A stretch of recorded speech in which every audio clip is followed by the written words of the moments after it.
Presentamos Palabras Mayores, porque la historia se construye día a día. Testimonios de protagonistas de hechos relevantes acontecidos en el Valle de Aconcagua. Palabras Mayores. Este programa llega a sus hogares gracias al financiamiento del Fondo de Fomento de Medios de Comunicación Social del Gobierno de Chile y del Consejo Regional. Cuéntenos, Jaime, ¿dónde estamos hoy día? Estamos en el Cerro La Virgen, lugar donde hace muchos años atrás ocurrió un hecho complicado para la ciudad de San Felipe, año 97. Complicado para la ciudad de San Felipe, año 97. Cuéntenos, ¿qué pasó acá? ¿Cuál fue su hallazgo? La realidad es que nosotros estábamos trabajando en Radio Preludio, que está al lado del Cuerpo Bombero, y saltó una alarma que necesitaban personal para supuestamente sacar un cadáver.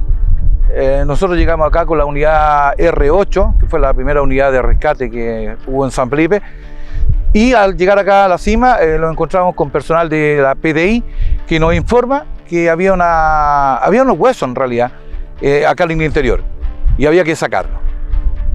Nosotros ingresamos, yo en particular ingresé, y adentro lo que me llamó mucho la atención que habían, ¿cuánto? Unos 5 o 6 huesos ahí a la vista. ¿Cómo fue para ti entrar sabiendo que te ibas a encontrar adentro con partes humanas?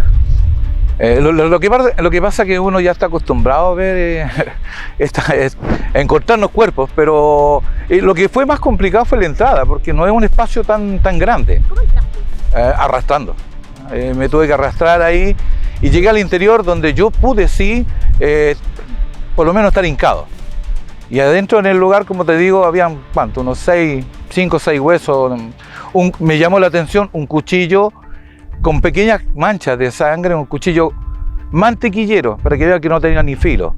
Y adentro un bolso doble carro que se ocupa normalmente los militares. ¿Supiste lo que había dentro del bolso? Sí, me pidió personal de la PDI que abriera el bolso y que viera aquí lo que había dentro. Y justamente había ropa planchada, y lo que me llamó mucho la atención fue el carnet de identidad. Y ahí salía el nombre de Pedro Soto Tapia.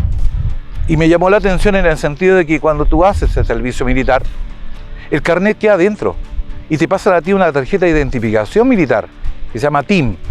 Y eso me llamó la atención de cómo él podía tener el carnet dentro del bolso cuando le quedaba, ¿cuánto? 6 meses, 1 año para terminar.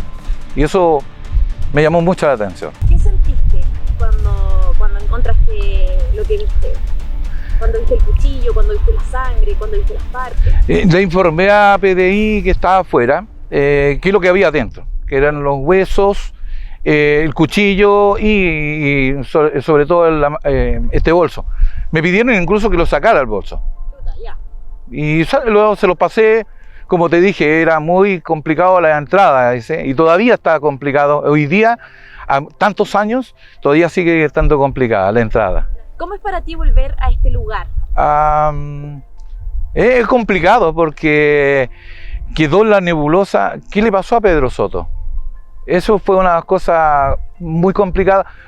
Fíjate que cuando terminó toda la emergencia, esta emergencia salió la unidad de rescate y después salieron otros carros más, que llegó más personal acá, pero yo era tercer comandante, y de ahí cuando ya nos desocupamos acá porque sacamos las cosas, la PDI se lo llevó y listo, se terminó la historia.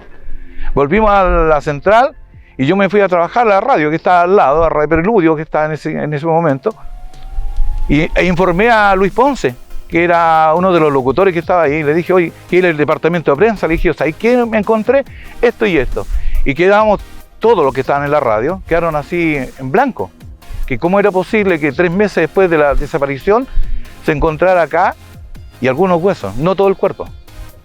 Sabemos que los huesos del ser humano son más de 200 y tú encuentres 5 o 6, ¿qué pasó con el resto? No había ni cráneo. Y 20 minutos, no, ¿qué menos? 10 minutos después llegó la mamá de Pedro Soto. Wow, a la radio. ¿La viste? Sí, y me preguntó qué es lo que había encontrado. Sí, claro. ¿Cómo estaba ella? ¿Cómo se veía? Mira, llegó pálida. Cuando llegó a la radio y le informamos qué es lo que había encontrado yo. Le dije, el bolso era color azul, doble carro. Me dijo, el de él. Dije, adentro estaba el carnet de él, de Pedro Soto.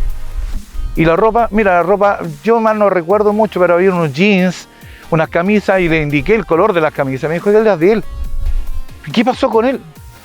Dije yo, mira, lo único que te puedo decir, le dije, que nosotros lo llamó la PDI, sacamos los huesitos que había, el bolso, el cuchillo mantequillero, y eso fue la emergencia, le dije. Y ahí, bueno, ahí se comunicaron, ahí que yo ya se les destapó todo. En ese momento estaba el diputado Nelson Ávila, que fue uno cabecilla, digamos, por llamarle así, y de apoyo a la familia Soto. ¿Cree que se suicidó o que lo mataron?